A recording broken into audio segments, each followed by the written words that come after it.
So hello again, everybody. Thanks so much again for being with us. As we said at the top of the presentation here earlier this morning, we've had more than 200 folks register for today's meeting, which is just blowing our previous numbers out of the water in terms of folks being able to be here as a part of today's conversation. So we're really, really excited to have our keynote speaker, Noe Ortega, join us today. Noe currently serves as the Deputy Secretary and Commissioner for the Office of Postsecondary and Higher Education at the Pennsylvania Department of Education. And we're just really thrilled to have you, Noe. Thanks so much for being here. I first spoke with Noe about a year ago now through a phone call we had with him and some of his staff. As many of you know, PALCI, together with the support of LSTA funds and the Office of Commonwealth Libraries, has been working on an initiative called Affordable Learning PA. Sarah Green, the director of the State Library, and Glenn Miller, the Deputy Secretary of the Office of Commonwealth Libraries, were both really instrumental in helping us make important connections and build awareness of the work that we are doing within the Department of Ed. And as a result, one of Noe's staff actually attended our PALCI Affordable Learning PA OER Summit last year at Penn State last August. It kicked off some really great conversations about what's needed to support affordable learning in our region. I'm happy to introduce Noe today, who will share his perspectives on the higher ed environment, including its biggest challenges and what we as academic librarians need to know in order to contribute to sustainability in this space. Noe Ortega currently serves as the Deputy Secretary and Commissioner for Office of Postsecondary and Higher Ed at the Pennsylvania Department of Education. Prior to joining PDE, Noe spent 8 years at the University of Michigan, where he held several academic and administrative roles. During his tenure at UM, Noe worked as the Assistant Director and Senior Research Associate at the National Center for Institutional Diversity and as Managing Director for the National Forum on Higher Education for the Public Good. While most of Noe's research has focused on post-secondary access and success for all students, his most recent publications examine how public investment in higher ed shaped decision-making at colleges and universities.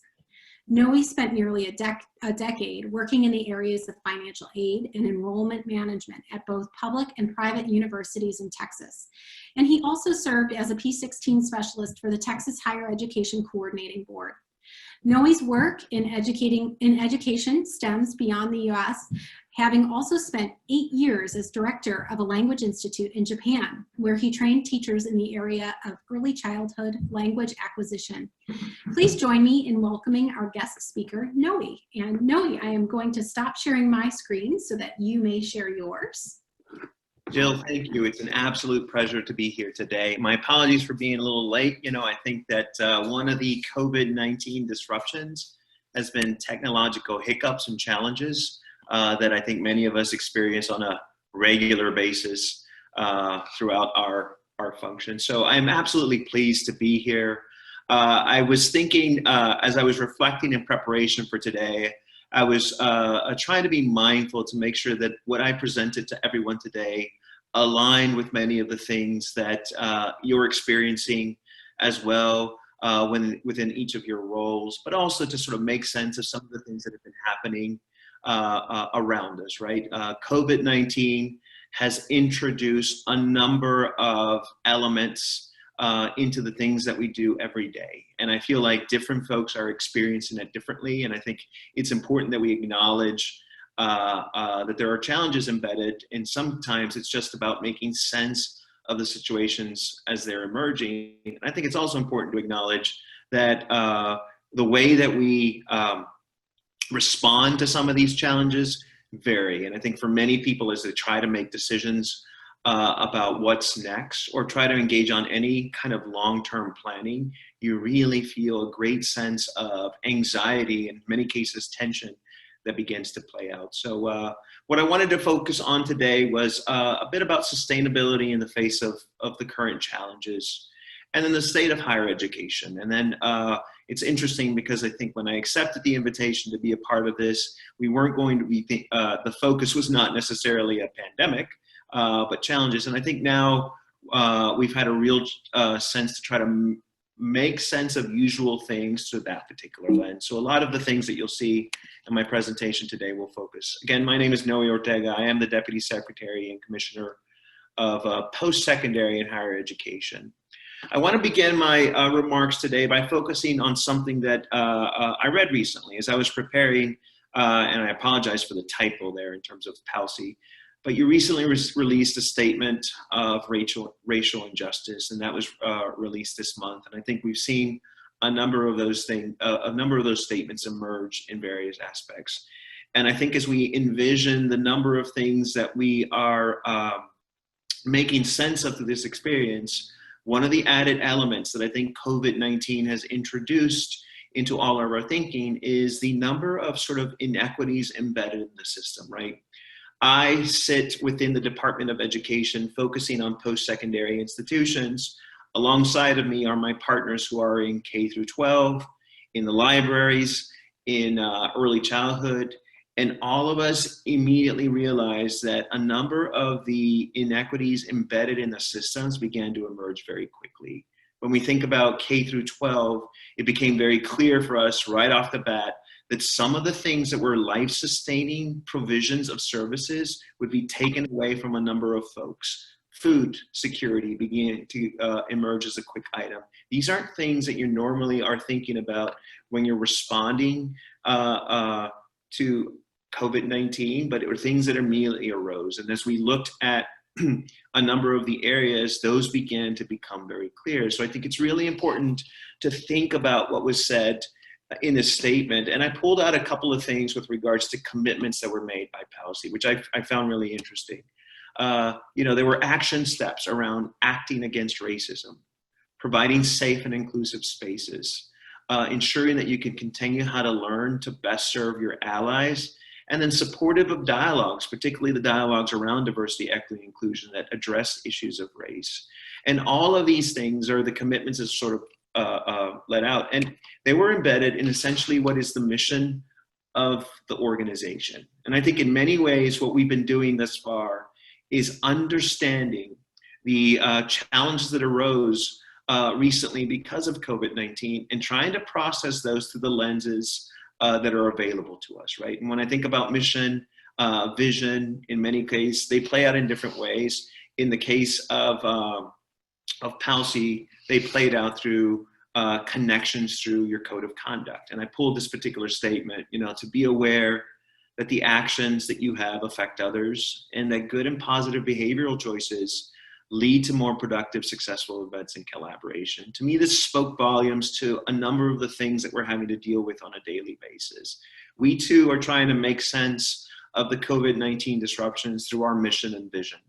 And a lot of that is deeply rooted in the idea that we want to make sure that all students in the Commonwealth of Pennsylvania have access to opportunities that lead to economic, social well-being, and that are not just tied to private good outcomes of post-secondary and higher education, but public good outcomes. The things that play out in altruism, in public service, in different elements that have a lot to do with the kind of development that's happening in our education systems and is often attributed to post-secondary institutions. And then this really has been about decisions embedded in around the choices we make around our behavior.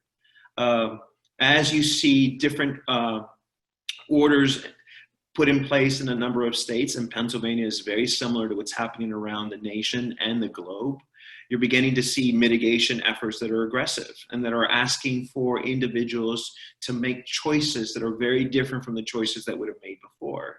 And in many cases that they're other-oriented rather than sort of individual, right? And so immediately the ideas of face coverings emerge and the decision to and to not do that. And then the way that it's been framed a number of times by folks, these are effects that our choices have on the well-being and health of others. And in many ways, the statement that was made around racial injustice lend another element to that. It's the same concept that we begin to think about in all the decisions we make. And in many cases, even strategies that we put in place have to be put through the lens of equity. When you think about the challenges that libraries deal with all the time, Open access takes on different connotations within each of our institutions. The fact that the information that's available to you and the level at which it's available to you gives you certain advantages. When I left my previous institution, I can't tell you how overwhelmed and astonished I was by the amount of access we had to information through our libraries. And it was very different from the way that I remember experiencing that access at other institutions that maybe weren't in the position to have sort of historical resources contributing to the way that they provided access for information. And so those are the same levels of thinking that we do with our decisions. When you make decisions about expectations that you have on folks on how they need to be conduct and put strategies in place as an institution, we want to make sure that it doesn't advantage some over the others. Some of these mitigation strategies tied with COVID-19 are very much about things that will cost resources outside of the usual, right? So when you think about, let's say, even the functions, the normal routine operations of our libraries is a great example. Already, some of the strategies being suggested around how to best respond are embedded in that. And so I wanted to sort of anchor the ideas that many of the things that I'll talk about today are oriented into the mission, the perception, the way that we approach decision-making, and in many ways, again, revisit some of the values embedded in our profession, right? I think one of the things that's important to always point out about folks affiliated with education, it truly is the one profession where you profess to do something for the good of others. And it's one thing to always remind ourselves that that is, in fact, the lens that we're doing, and the decisions and the approaches and the challenges that we face in many ways are informed of that. And I also want to highlight the fact that many of the things that we're dealing now, even though we're being forced into situations to respond to a pandemic, they're not void of all the challenges that have always existed and persisted in society. And in many ways, we shouldn't ignore them because other things need our attention. And so I just want to applaud the leadership of PALCI for putting this up and apologize for appropriating it as part of my remarks, but I think it's a really good way to anchor all these elements. Now to move into the challenges with regards to institutions of higher education.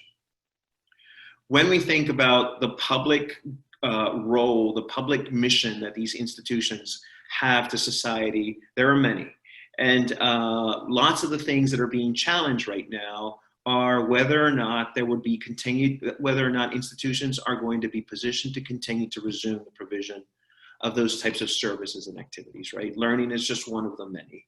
And so when we think about that, people begin to worry about what kind of gap or void will be created as we prolong decisions to move into more normal and routine operations, right?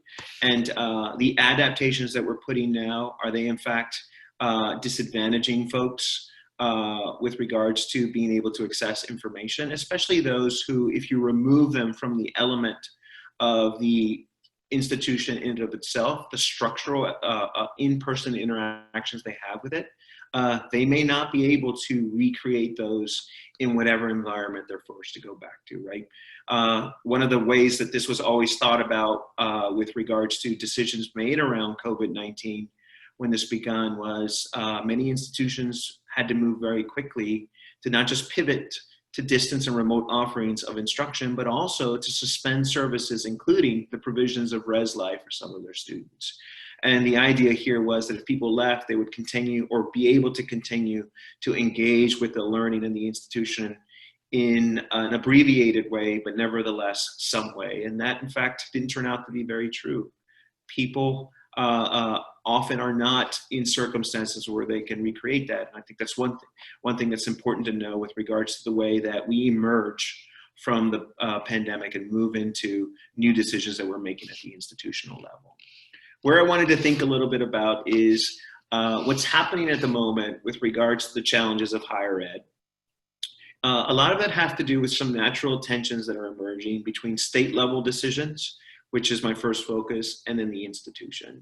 So many of those, when you see them being put out in sort of a one-size-fits-all approach, You then have concerns that the idiosyncratic contextual differences that exist at the local level often are constrained because of something that has to be done at that at the state level.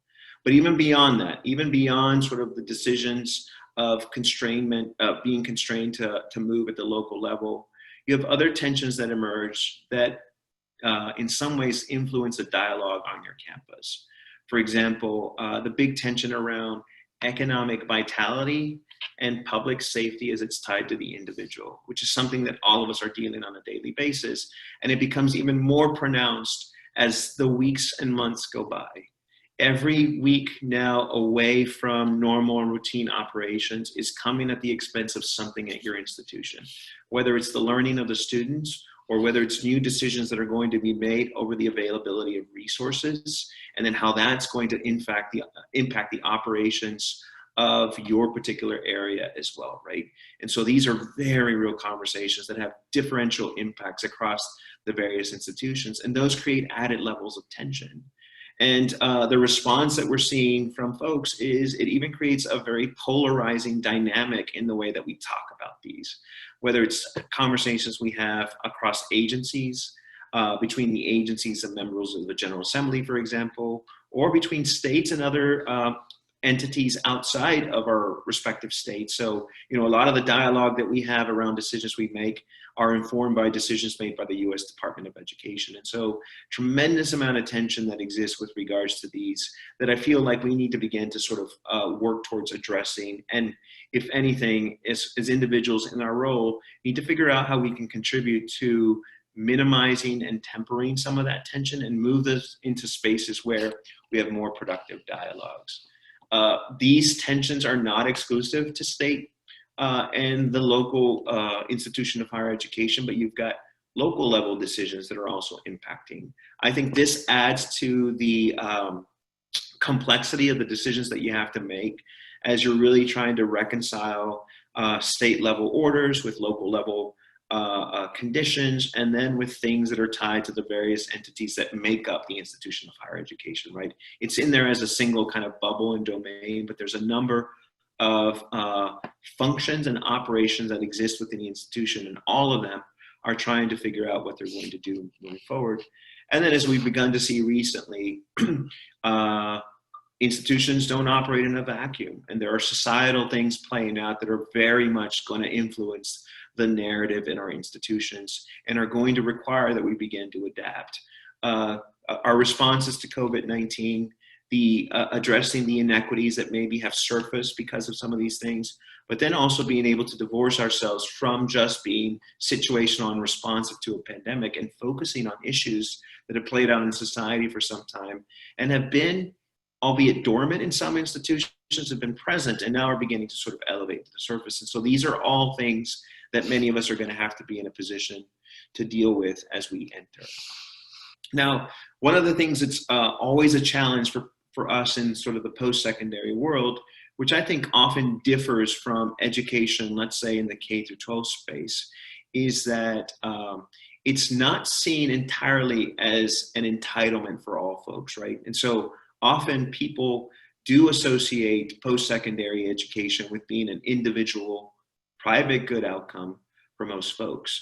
And often this happens in the language as we talk about post-secondary education as a pathway to economic well-being, right?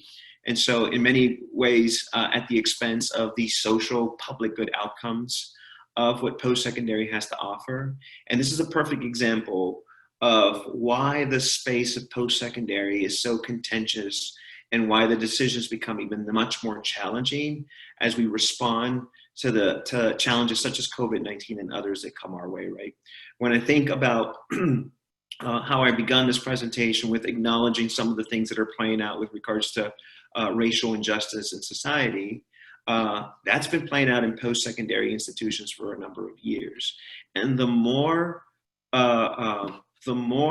proximity a post-secondary institution has to being seen as a provider of the social and economic pathway, the more contentious that space is. And by that, if you look at discussions that we've had in the past around admissions policy, particularly those type around race, for example, the level of the institution creates additional challenges with regards to decisions being made, right? So how a school like the University of Pennsylvania, some of our flagship institutions in PA, which are tied with limited or access to, in terms of being able to navigate admissions because of the criteria, you see that becoming more competitive because there are these outcomes associated with it. So I think it's very important to sort of begin to think about how those things make the decisions that we make in post-secondary education even more challenging. When we think about how we're going to emerge from COVID-19, these are the things that are at stake for a number of folks, right?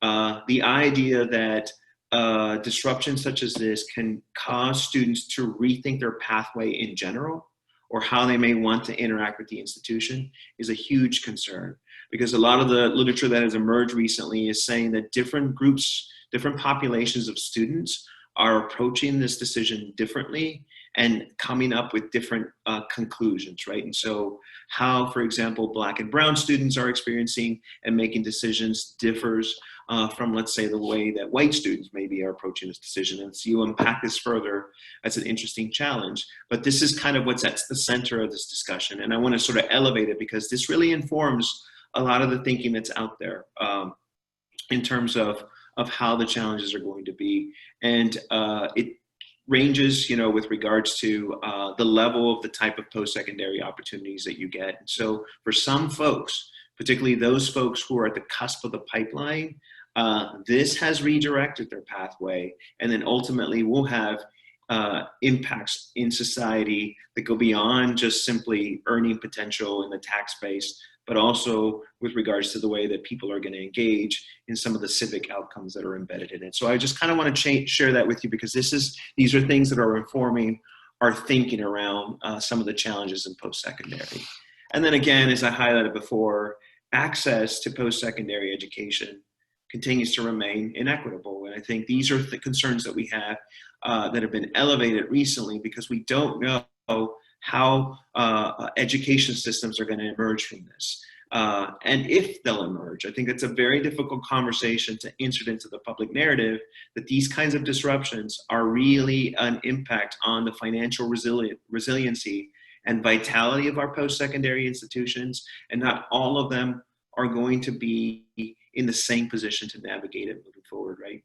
There's an interesting concept in the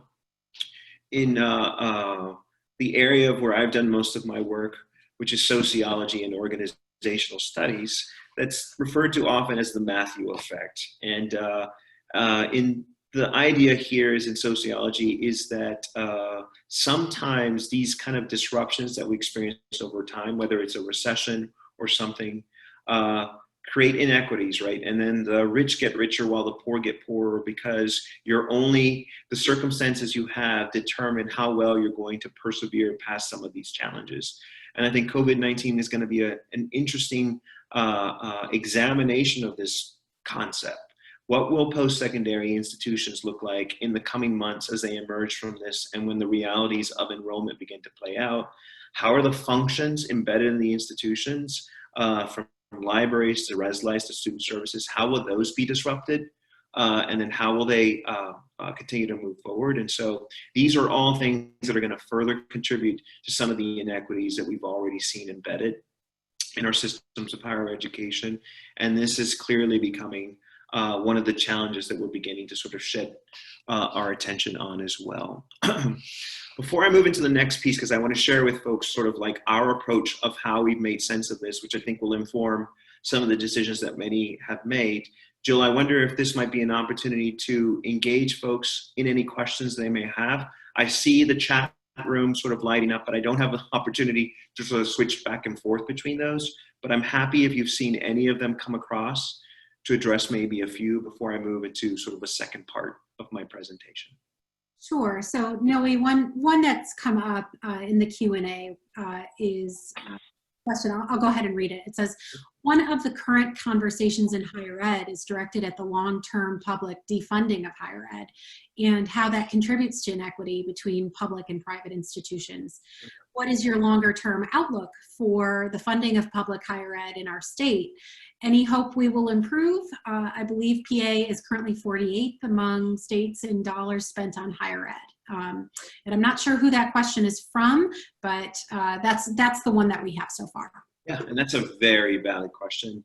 And I think we were just beginning to get into a place where we were beginning to see some upward movement in terms of funding post-recession of 2008.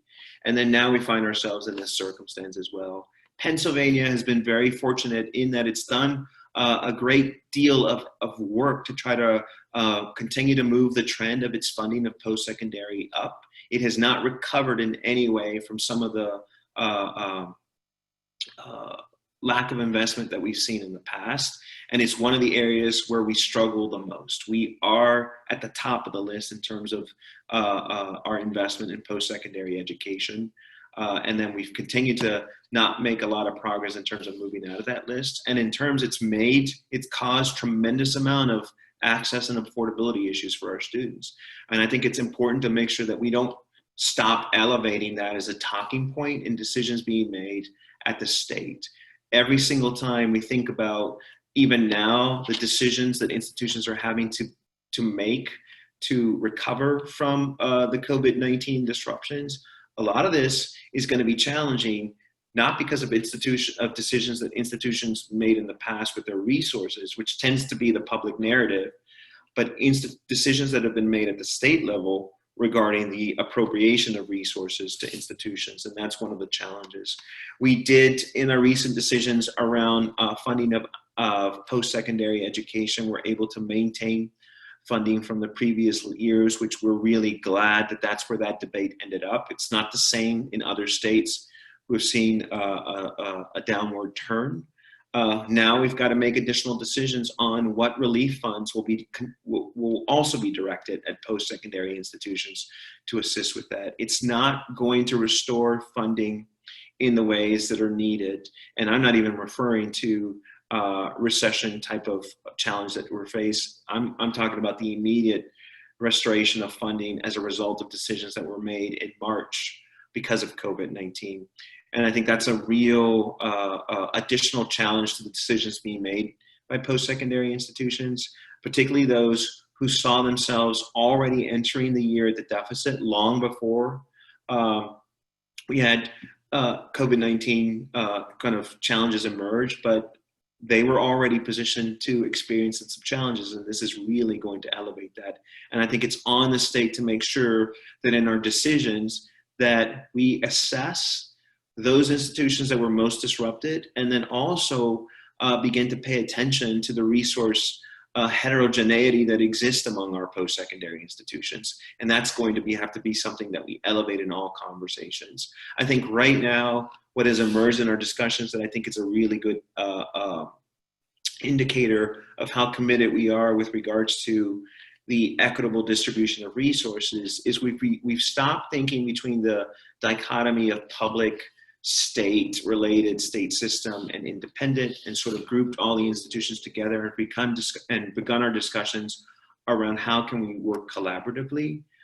It is a really great outcome that in many ways has resulted from some of the decisions we've had to make recently and the engagement of the various groups, because I think it's created more of an understanding, a shared understanding is probably the best way to address it with regards to the way that we need to make decisions in the immediate. I hope that some of those things persist in terms of long-term approaches to decision-making, because I think right now it's the one thing that I want to make sure that we move away from is to approach any of these decisions from a zero-sum sort of mindset and think about what kind of collaborative efforts need to be done in order to ensure that the entire system emerges and that all students continue to have some access to a post-secondary pathway. And even those who had their experience disrupted, what could we begin to do to begin to find a way for them to be redirected on the path moving forward? So I appreciate that question. I wish, like many, that we would have increased commitments to post-secondary institutions. I think they play a very central piece on the path forward as we think about some of the challenges we face now, whether it's about the conversations and dialogues that we can have on our campuses with regards to societal problems, or equipping people with the knowledge and tools to be able to make sense of those things on their own, but also the fact that post-secondary institutions do serve as opportunities for economic development and well-being in a lot of our local areas, right? And some of our post-secondary institutions are even positioned to make that impact globally. And I think those are things that we can't forget in our discussions. I wonder if there's another question, Jill, or I'm happy to go to the second part of the presentation. I think you got it. So go ahead. Yep. Thank you. Fantastic. What I wanted to take a second to do is to maybe share with folks some of the questions or some of the planning that we've been doing at the moment around resuming operations. We recently released a plan for resuming in-person instruction on our post-secondary institutions in Pennsylvania. This was a very difficult process to sort of engage in some ways, because of the lack of certainty that exists around COVID-19 and the impact that it has on the health and safety of individuals. And then what we do know at the moment continues to change as developments and understanding and research on this issue evolve. And so in some ways you're chasing a moving target, but you also need to make decisions that position institutions that positions them to be able to make long-term or planning decisions so they can move forward. Their responsibility is not just to the operations and the folks that are employed there, but their responsibility is also to those folks who are looking to make decisions. So I'll run quickly through this plan. It's something that we've been sharing with a number of folks, because I think it's going to inform how you're going to experience returning back to campus in the coming weeks and even months. And so, this guidance was developed with the health and safety of students, staff, and faculty in mind. I think it's really important for us to say that and acknowledge it, because as leaders begin to make decisions about what that's going to look like on their campus, we need to make sure that the aspects of this that have to do with the more transactional don't get put on the forefront at the expense of safety, which has been sort of the goal of the mitigation strategies thus far. We also acknowledge that all our institutions are different. PA has a robust post-secondary sector, and it's one of the industries that they're most known for. And we have to understand that much of what happens there is local, and institutional response teams should decide what the path forward looks like for the institution, particularly since there's a lot of factors that they're going to have to address when they're doing that. I think the one thing that makes the PA plan unique from the plans that have emerged in other areas is that it does acknowledge the interconnectedness of learning with all the services and operations and activities that occur on campus. To me, that was a really important aspect, having myself come out of a post-secondary institution and understanding that every single function of it plays a different role in the development, both personally, professionally, and academically, of the students on that campus, but it extends beyond that. Campuses are not just there exclusively to serve students, albeit that's one of the primary functions. There are other services that it provides that make it more engaged with its community, with the public.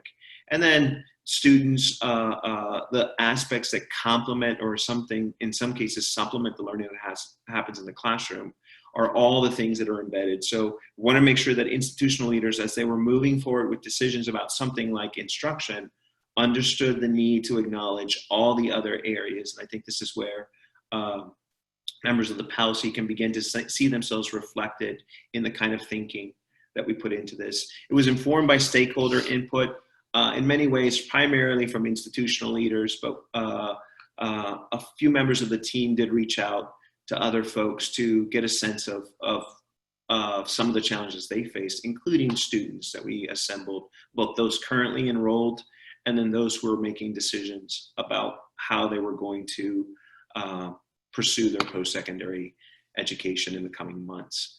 And it's important to acknowledge, for everything that we're doing now on our campuses, the biggest challenge that we're going to face is there's no knowing whether we have to transition back to yellow, red, given the current state that our counties may be in, and then what kind of disruption that's going to create on our campuses.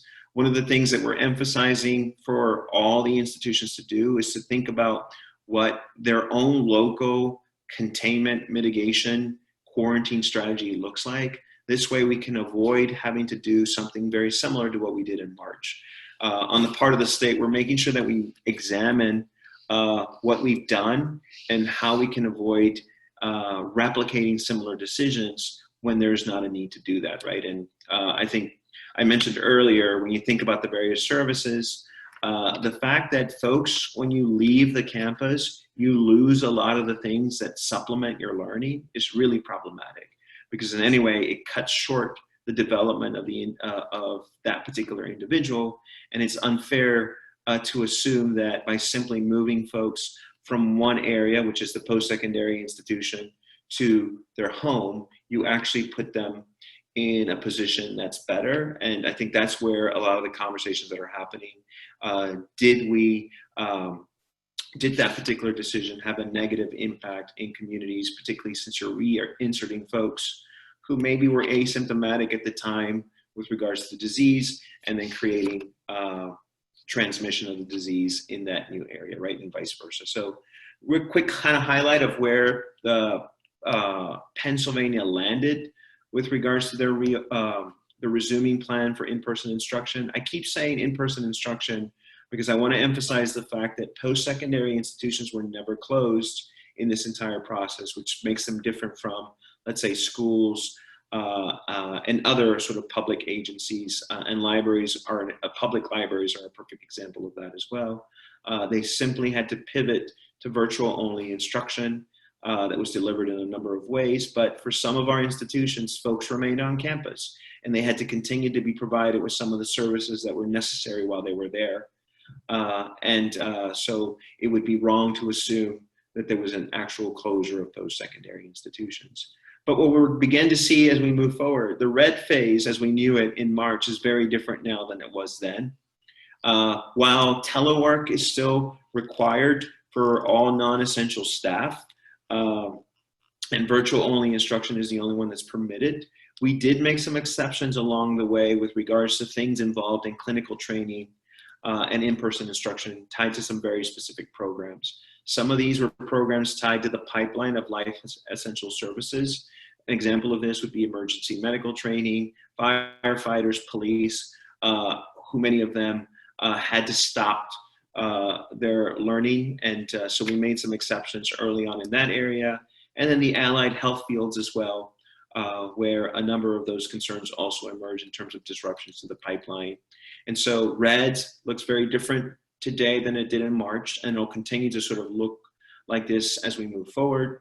And then there are expectations that people have seen and experienced with regards to gathering restrictions, et cetera. And so as you begin to think about what's going to change for you in the decisions you make, red will look somewhat different, but still very much intact to what it looked like during the stay-at-home orders. Yellow, it's the place that many of us are in now, as well as green. And in yellow, the biggest pivot that Pennsylvania made is that it decided to allow for the provision of in-person instruction to begin to occur. If you recall, when the administration put out the first version of the recovery plan for Pennsylvania, post-secondary institutions will not be resuming operations until green. As we put together and listened to stakeholders, the decision was to put forward recommendations where that could in fact begin to happen in yellow, and that was approved in what you see in the plan that was released last week on Wednesday. And so telework is still advisable for staff, and for many of you who are in a position to make decisions about that, this has a lot to do with making sure that those who are the most vulnerable, higher risk for COVID-19, are given an opportunity to figure out a different approach to working that would include teleworking. And then the in-person instruction can begin along with all the services affiliated. So I think for many of our libraries on our college campuses, that's going to be particularly important. The decision on how you're going to resume them and how many folks can in fact take advantage of these services, particularly the in-person aspect of that, those are decisions that you'll have to make based on other elements. An example of this are social distancing guidelines or physical distancing guidelines, as they're often referred to. Or if you're going to be able to create or repurpose facilities there where you can actually still keep people a safe distance apart, and then allow them to utilize some of these services. So we did not impose a limit to post-secondary institutions. We simply put out the parameters of how they can deliberate on those decisions. A lot of this has to do with the fact that a limit of just saying flat out 25 or more can use a classroom is challenging in that we don't necessarily know how all the structures are set up in different areas. It could be that 25 is too high, but it could also be that 25 is too low. And so you may have an area where the true capacity with social distancing for that particular area would be 7 or 8. And then all of a sudden you would have a restriction imposed in there that would create an unreasonable restriction. So we made sure that people acknowledge the fact that instruction, the decisions made about the services in there were informed by the guidelines that are currently available. However, in the area of social gatherings, which if you look in here, we describe as non-instructional activities. These are more of the events that are hosted on college campuses. The state does have restrictions of 25 people or less in yellow. And then if you look in green, it's 250 or less. So this does a really good, this is an attempt for us as the Department of Education to reconcile currently existing guidelines that are coming from the CDC, Department of Health, into the operations of post-secondary institutions, which is the role that we play, and then put something together that's feasible for institutions to begin to identify ways in which they're going to move forward. And so this is what we've came up with. This is, of course, preliminary in that there still needs to be a lot of decisions made around this, but at least it sets up sort of the infrastructure for how post-secondary institutions can begin to think about and engage with resuming normal operations in your campus. When did this go into effect? This went into effect last week on Friday. And so we are now in this phase of the resuming.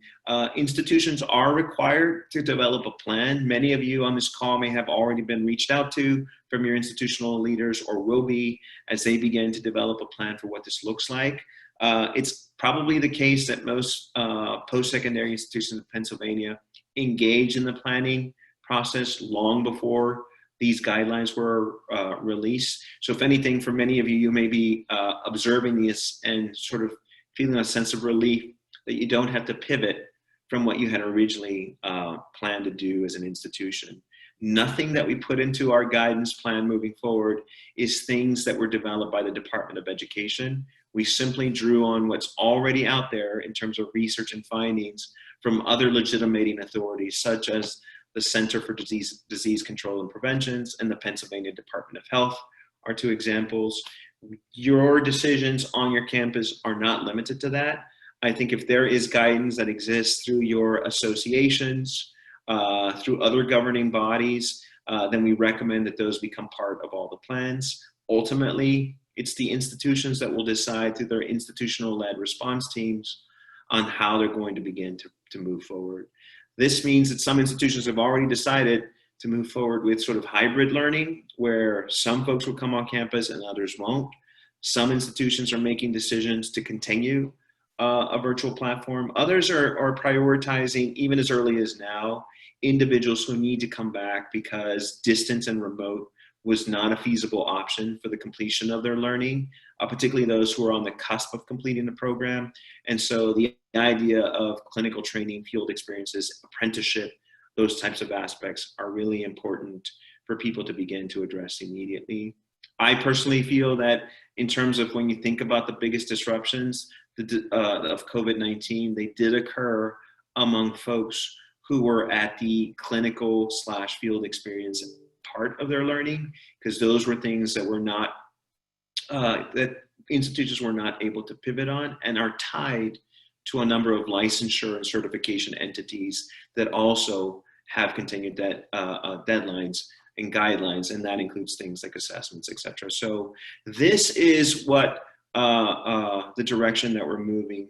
I think what I want to make sure that people understand and begin to think about, because I think many of you have already done this, is that things will look very different in the coming year. And hopefully some of the decisions that we're faced with making are going to be adaptations that are in the best interest of our facilities, our organizations, our departments. And so people are going to experience the institution differently.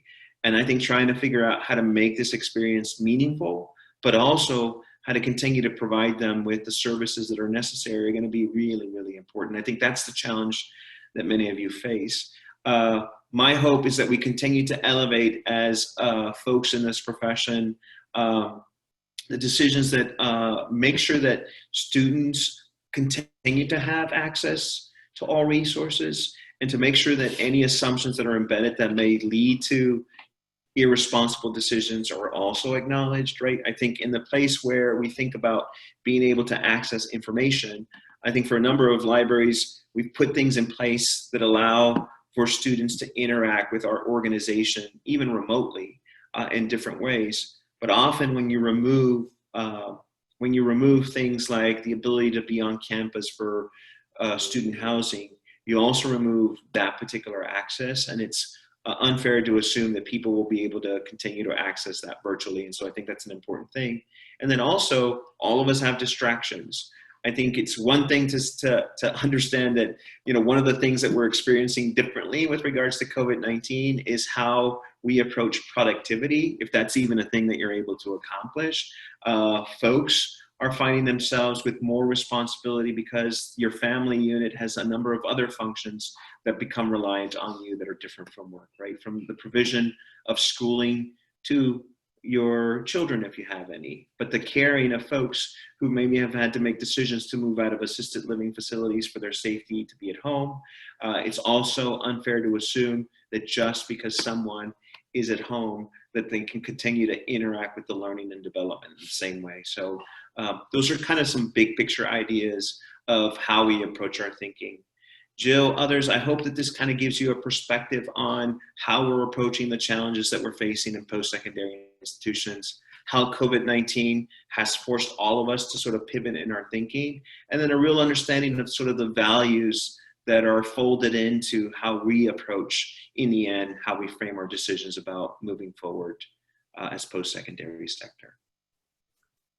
Great. Thank you so much, Noe. And I do have two questions, actually now three, that have been posed. Some of them are in the Q&A function, and some have been typed in the chat. So I'll just go ahead and read the first one. Sure. Okay, we'll continue for about 4 more minutes, and then we're going to need to take a break. So we may not get to all the questions. Sure. Just attendees know that. How do you reconcile the instructional role that libraries provide as extracurricular, self-directed, learning beyond the classroom, with the restrictions of space design, numbers of people to gather in a single setting? How does that apply to formal instruction? I think we're trying to get a sense of sort of how libraries need to reconcile some of these things as one of those extracurricular services that you mentioned. Sure, and I appreciate that. And I think this is going to be one of the challenges. I think libraries, to me, are not so much extra as they are co-curricular, because I do think that this is the learning that happens simultaneously to what's in the instruction. And I think in terms of the library service, it's closer in proximity to what's happening in the classroom than, let's say, other functions with regards to student affairs and things like that, in terms of their proximity, but all important, right, in terms of co-curricular aspects. I do think that when you think about the decisions you're making, particularly around physical distancing, and a combination of things, because face coverings and other things I think all fold in, it's really about how people are going to conduct themselves in those facilities. There's very little that we have in our discretion as the workforce or people involved in the provision of this service that puts us in a position to be the enforcer or the strict enforcer of some of these things, right? And so people are going to have to begin to think about how they change their behavior. And so that's going to be one of the things that I think is going to be important to emphasize. Protocols in terms of personal hygiene, continuous cleaning. Now, while you can engage in some periodic cleaning protocols at your particular library that are systematic, you're still going to have folks who need to take their responsibility on their own to figure out how they're going to tend to their learning space while and after they've completed work in there, in order to ensure the next person is also provided with a safe sort of work area. And so I think approaching it in that way is going to be important. It's going to change the capacity limitations that you have in libraries at the moment, particularly those of you who find that as the place where most people go and function. One of the recommendations I have is, if there are things that are more about congregation and less about the needing to engage with the actual services that are there, because I think those are two areas that are happening simultaneously in these structures. I think in the places where you can remove some of the congregation for folks, I think that's where you probably want to begin. This way, the folks that are coming in there are engaging with something that they would need in terms of a service, right? Whether that's an interaction with a research librarian, for example, to figure out how to navigate even a tool that's available to them virtually. But those are the kinds of things that will have to happen. It's going to be very different for individuals with regards to what they were accustomed to. But I think in that particular area, eliminating the congregation and focusing on the instruction aspects will be worthwhile. And then you will make decisions based on capacity within a particular room, for example, based on those social distancing criteria. And I think that's going to be somewhat of a relief for folks, because if you walk in there, you can sort of visualize how that would work. Keep in mind that oftentimes the spacing is also tied to entrance and exit. So in some ways, that's also a determination of how that would be used. And so the more controlled that is, the easier it is for you to sort of embed these sort of physical distancing criteria that would help you determine that. Great, thank you so much. And one last question, and then we're going to have to stop. I know Noe has another meeting after this one. I mentioned the Affordable Learning PA initiative in the introduction to the talk, which is a statewide initiative to support faculty to transition to no-cost learning materials. Seems like an idea that our state legislators should be supporting, yet there is no support for it right now. The participant, actually this is from Stephen Bell, who you know, Noe. What more can Affordable Learning PA do to advocate for this effort to create equity for all PA college students? Sure. And I don't want to create the perception that what you've done already isn't enough. And so a lot of the decisions being made with regards to where the funds are being invested have nothing to do with the efficacy of the plan. I think that's important to point out, because I think what we began to engage in these discussions, I feel as if the work that had already been led and done by PALCI, in partnership even with Sarah and other folks there, was certainly in an area where it was very easy for us to pivot and begin to elevate it.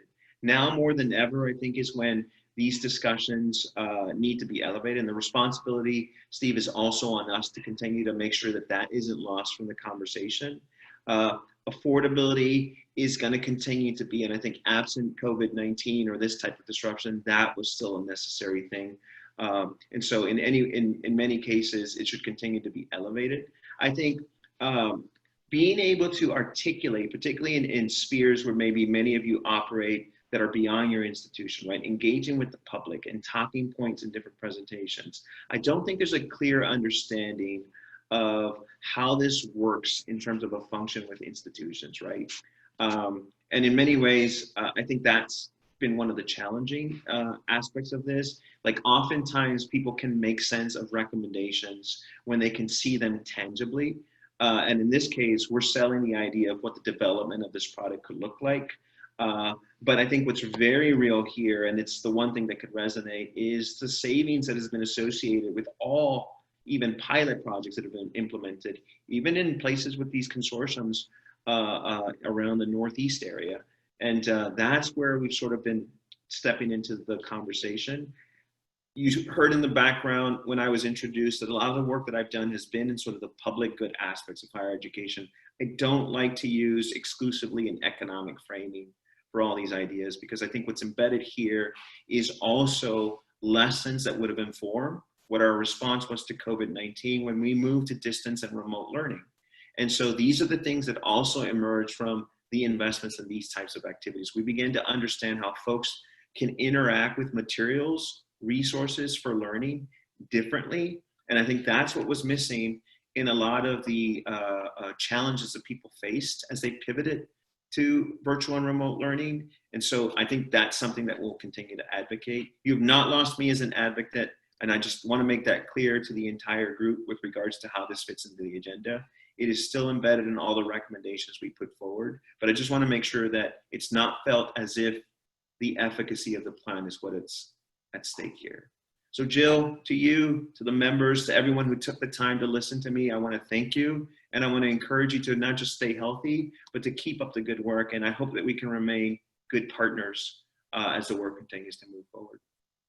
Thank you so much, Noe. I know you'd get a huge round of applause if you could hear all of our attendees virtually, but it was such a privilege to hear from you today. So thank you so much for being with us.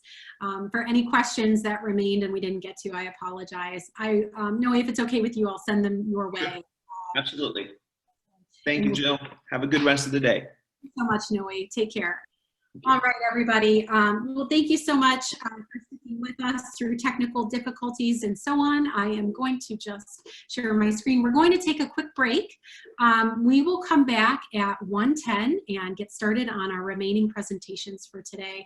So I'm going to go ahead and pause the recording and pause the presentation for a few moments. Please take a stretch break and we'll see you back here in 10 minutes. Thanks, everybody.